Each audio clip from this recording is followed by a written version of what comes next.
Today we're going to take a look at the artwork of Carl Rungius and see how he used design, value, contrast, and color to set up his center of interest.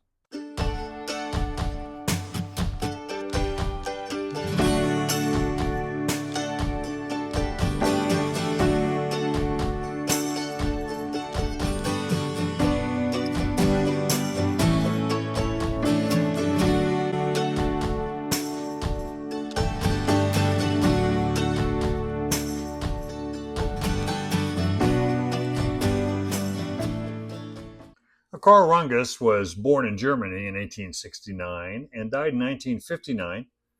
And he went to art school in Berlin, spent a lot of time at the zoo because he really loved hunting and animals. He even spent a lot of time at the local glue factory, which, of course, they use animal hide to make glue. He thought it'd be a great place to study anatomy. Probably was, a little gruesome, but probably effective. And he came to Maine with an uncle on a hunting trip. I guess the whole family hunted a lot and eventually made their way to Wyoming. And that's when he decided to move to U.S. Thought it was a great place to study wildlife and paint and hunt. Eventually went up north to Banff in Canada, built a studio, and every year for the rest of his life, he'd paint there from April till October. Paint, hunt, sketch, do color sketches, gather material for larger paintings that he'd do during the winter. So let's take a look at his work. And we want to focus on the way he uses a focal point or creates interest in a painting. And he's a wildlife painter, and so his focal point is almost always wildlife, and it's always the biggest object in the painting, but it takes a lot more than that. I mean, you have to think about how you're going to design your canvas so that the center of interest is the center of interest or the focal point, where you're going to put your darkest darks, your lightest lights, how you're going to use your values to make your center of interest stand out, and then color, using strongest color in and around the focal point, again, to make the viewer go there first. So 3 things: using design, color, and value contrast to set up your center of interest or where you want the viewer to look first. So we'll look at his paintings. Design-wise, he's very big on angles in the painting. You got the kind of the sloping angle of the hillside here. Let me draw a better line than that right there. The kind of varied angles of these trees, and then placement of the focal point just off center a little bit. A lot of times he will place the head of these animals dead center, but it's very effective. And then value-wise, the darkest darks are on the moose. Not necessarily the lightest lights, but the most contrast is in here. Darkest colors and values. And that makes it stand out from the lighter sky and the lighter tree trunks. Same thing here. Again, the landscape or the background is created as kind of an abstract arrangement of shapes. You got the shape of the sky, shape of the hillside here, the trees, the creek, the bank, and the trees over here, and then placement of the elk. And again, the darkest dark value-wise is on the elk. Lightest light, pretty much in the antlers and on the back of the elk as well. And that makes it stand out more. But I think the problem comes when we design our canvas. If we're looking at a photograph or a color study, we're trying to put everything we can into all the areas. Maybe I'm preaching to myself here, but cut down on the detail. Have the landscape or the setting just be almost an abstract design to allow the focal point to stand out. I mean, you know these are trees and mountains and creek and rocks, but they're subdued detail-wise, and most of the work is done on the elk, and that really makes it stand out, along with making the darkest dark in there sharpest edges are in here, or the most contrast anyway. Here's an interesting photograph of him painting in the studio. He's got several studies he's using. He's got this small little color study where he's working out the angles of his landscape here. Looks very math oriented, so I'm not really sure what he's doing there. But I know he was big on the angles and shapes, simplifying that design of the landscape, and then placement of the animals just where it's ideal. And here's probably the color study did outside, a little study of animals up here, and then the bigger finish painting there. Here is one of Carl hunting. And again, that's where he would gather material for painting, drawings, color sketches, hunting, and setting up the animals when he would shoot them, set them up so he can do studies of them, put them in different lighting, do drawings, paintings, color studies of them. I've got some images of that. Here's one where taking the moose head that he's hunted and setting it up, how the light affects the form. Now you would think just taking a photograph would be a lot easier. This looks like a lot of work, but drawing from life ultimately is a lot better than just using a photograph.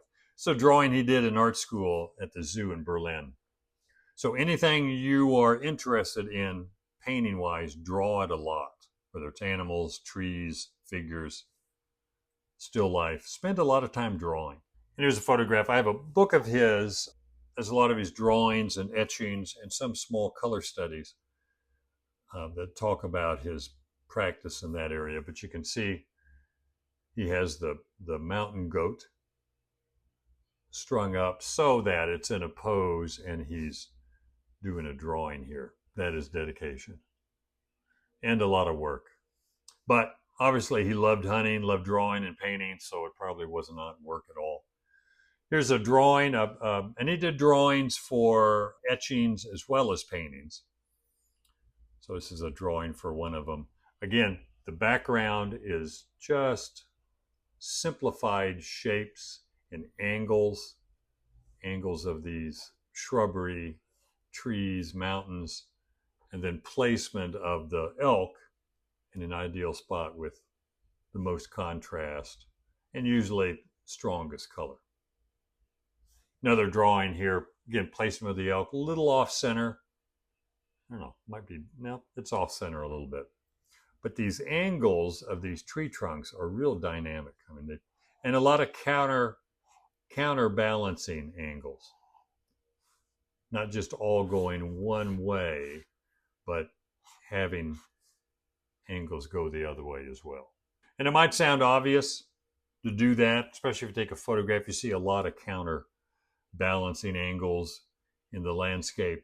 But if you're not aware of them, you're not going to use them correctly. So he was really aware and really had great designs in his landscape. Made the placement of his focal point a lot easier.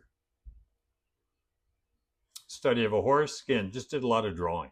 Do more drawing.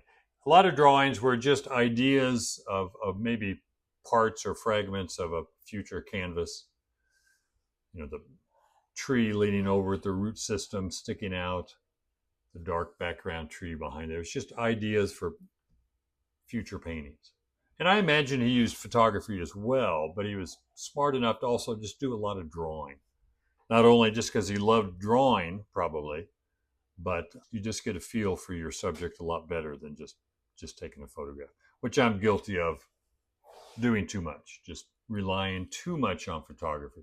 I don't mind using it a lot, but when it gets in the way of, or takes away drawing from your practice, then you need to think about it a little bit. Here's an idea of, moose study here, placement.